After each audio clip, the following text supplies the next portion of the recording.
Hello class 6 आधुनिक विज्ञान chapter number 6 परिवर्तन क्यों होते हैं। हम अपने दैनिक जीवन में अपने चारों ओर कई परिवर्तन देखते रहते हैं। संसार की प्रत्येक वस्तु में परिवर्तन होता है। कुछ सामान्य परिवर्तन जो हमें दिखते हैं वे निम्न हैं: कपड़े का सूखना, फलों का पकना, दूध से दही बनना, मौसम में परिवर्तन, बीजों में अंकुरण, पौधों में फूलों का खिलना, भोजन का खराब होना, शिशु में वृद्धि, हमारे बालों व नाखूनों का बढ़ना। क्या आप जानते हैं कि ये परिवर्तन क्यों होते हैं? क्या सभी परिवर्तन का विपरीत हो सकता है, यानी कि जो परिवर्तन होते हैं वापस अपना रूप ले सकते हैं? जानने के लिए देखते हैं। आइए, हम जानते हैं कि प्रत्येक पदार्थ का कुछ अपना विशेष गुण होता है। आइए देखें कि वस्तुओं में परिवर्तन किस प्रकार होता है। सबसे पहले देखते हैं उत्क्रमणीय परिवर्तन। ये कैसा है? यदि कोई पदार्थ पुनः अपनी वास्तविक अवस्था में परिवर्तित हो जाता है तो यह परिवर्तन उत्क्रमणीय परिवर्तन कहलाता है।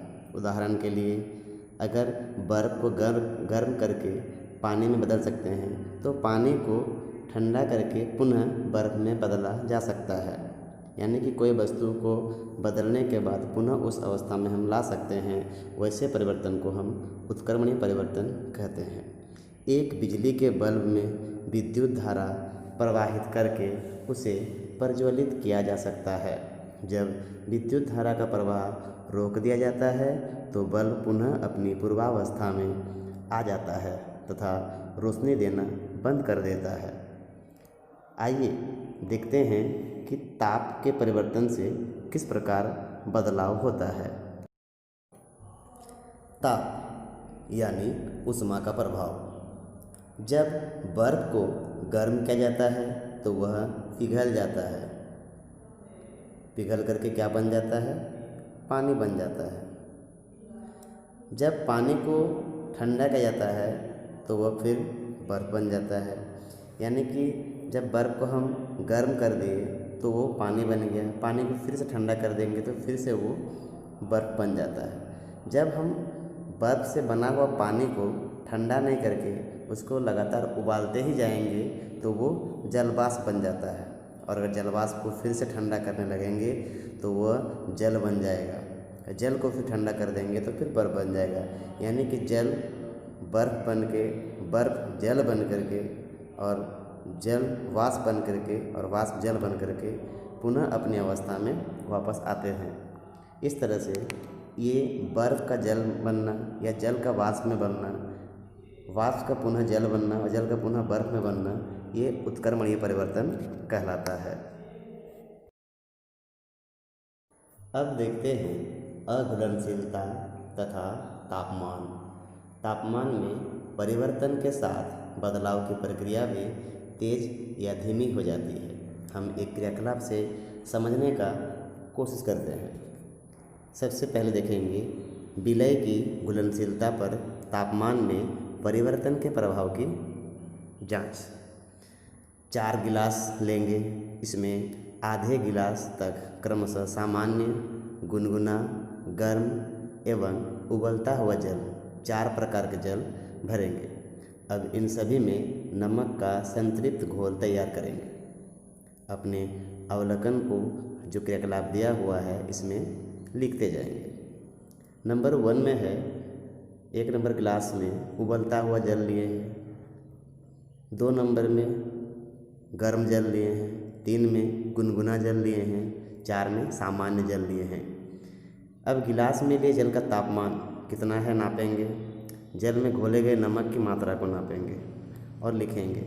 निष्कर्ष में देखेंगे कि विलायक का तापमान अधिक रहने पर विलय यानी जो नमक है हमारा वो अधिक मात्रा में घुल जाता है। इसका तात्पर्य निकलता है कि अगर कोई वस्तु गर्म जल में दे दिया जाए तो उसकी विलयनता क्षमता अधिक होती है, वो जल्दी घुल जाता है।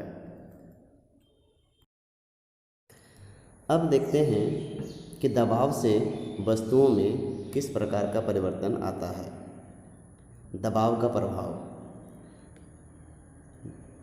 दबाने से गीली मिट्टी की आकृति बदल जाती है। हम जब किसी गीली मिट्टी को दबाते हैं, जैसा रूप देना चाहते हैं वैसा रूप में वो बदल जाती है। दबाने से रंग वाले ट्यूब, कोलगेट ट्यूब, दंतमंजन जिसको बोलते हैं कोलगेट, या शेविंग क्रीम या गोंद के ट्यूबों की आकृतियाँ बदल जाती है। हम अक्सर सुबह को कोलगेट ट्यूब से कोलगेट को दबा करके ब्रश में लेते हैं।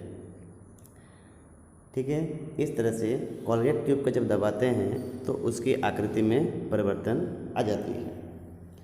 ठीक है, अब हम लोग आगे बढ़ते हैं। अनुत्क्रमणीय परिवर्तन। कुछ अनुक्रमणीय परिवर्तन होते हैं जो वह परिवर्तन जिसमें कोई पदार्थ वास्तविक अवस्था में वापस नहीं लौट आता है, यानी कि जब इसको अगर बदल देते हैं तो उसे पुनः उस अवस्था में हम नहीं ला सकते हैं। ऐसे परिवर्तन को हम अनुत्क्रमणीय परिवर्तन कहते हैं। उदाहरण के लिए, दूध से एक बार दही बन जाने पर पुनः दूध नहीं बन सकता है। एवं जब लकड़ी को जलाया जाता है तो वो भस्म राख प्राप्त होता है। क्या हम भस्म से पुनः लकड़ी प्राप्त कर सकते हैं? नहीं ना। तो ऐसे परिवर्तन को हम अनुत्क्रमणीय परिवर्तन कहते हैं, जिसे हम वापस अपनी पुनरावस्था में नहीं ला सकते हैं। ठीक है, अब हम एक क्रियाकलाप करेंगे जिसमें ये सत्यापित करेंगे कि कागज़ का जलना अनुत्क्रमणीय परिवर्तन है या नहीं। क्रियाकलाप के लिए हमें एक कागज़ की शीट की आवश्यकता होगी। उसे ले लेंगे, उसे जलती हुई लौ के ऊपर रखेंगे। आप पाएंगे कि ये तेज़ी से जलने लगती है तथा काले रंग का अवशेष छोड़ती है, जिसे हम भस्म कहते हैं या राख कहते हैं। इस भस्म का गुण कागज़ के गुण के समान है।